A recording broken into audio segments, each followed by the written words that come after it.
Right now, a massive winter storm is just battering the US, and it's bringing some truly treacherous conditions to millions of people.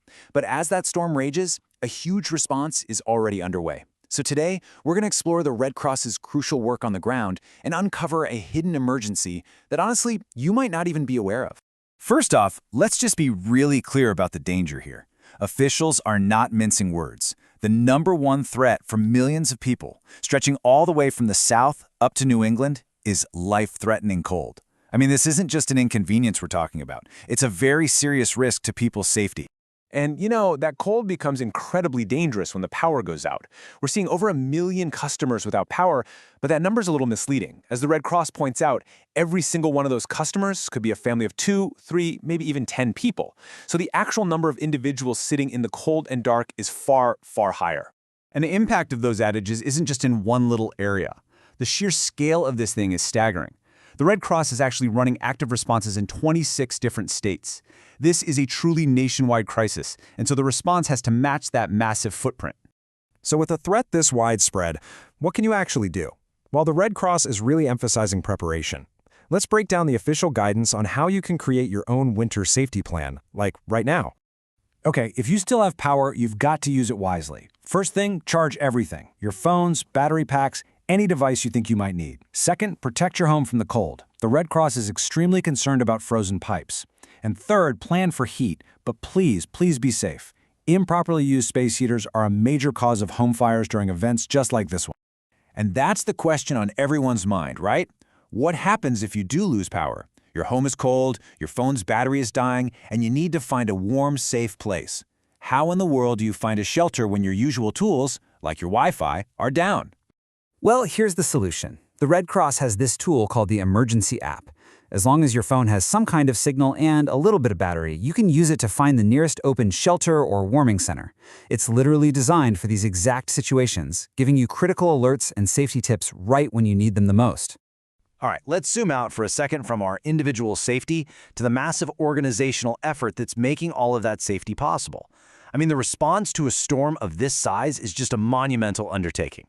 The scale is just immense. We're talking about more than 1,500 Red Cross workers, and these are mostly volunteers, by the way, mobilized all across the country. They're staffing over 125 warming centers and shelters, providing a safe haven from the cold across all 26 of those states. And this is so important. The Red Cross doesn't do this alone. An effort this huge absolutely relies on partnerships.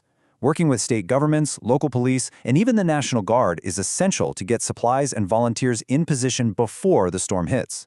That's what allows them to operate safely and effectively.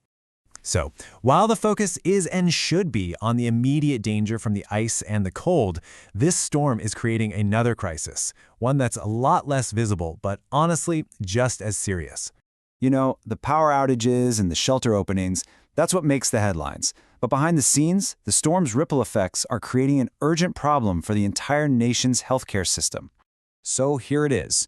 Because of the treacherous weather and dangerous road conditions, over 100 Red Cross blood drives have been canceled across the country, and that means thousands of expected donations have just vanished. Now look, this is a massive problem because the nation was already facing a severe blood shortage. Hospitals were already stretched thin. These cancellations are taking a critical situation and making it dramatically worse. It's threatening the care of patients who rely on transfusions for everything from major surgeries and accident recovery to ongoing cancer treatment. So with this hidden emergency unfolding, the call for help is more urgent than ever. And while a lot of people need assistance, others are actually in a position to provide it. This is a direct plea from the Red Cross. The goal right now is incredibly urgent: to stop the existing severe shortage from spiraling into a full-blown crisis. Every single donation matters in stabilizing the nation's blood supply. So, this call to action is really targeted, and this is super important. If you are in one of the storm-affected areas, your #1 priority is your safety. Please stay home and stay warm. But if you're in an area that's not affected by the storm, your help is desperately needed right now. You can be the solution here. If you're eligible, please think about making an appointment to donate blood. You can find a local drive and schedule a time at redcrossblood.org. Again, that's redcrossblood.org. You know, a crisis really reveals a community's true strength. whether that's through preparing your own family, volunteering your time, or donating blood from a safe part of the country.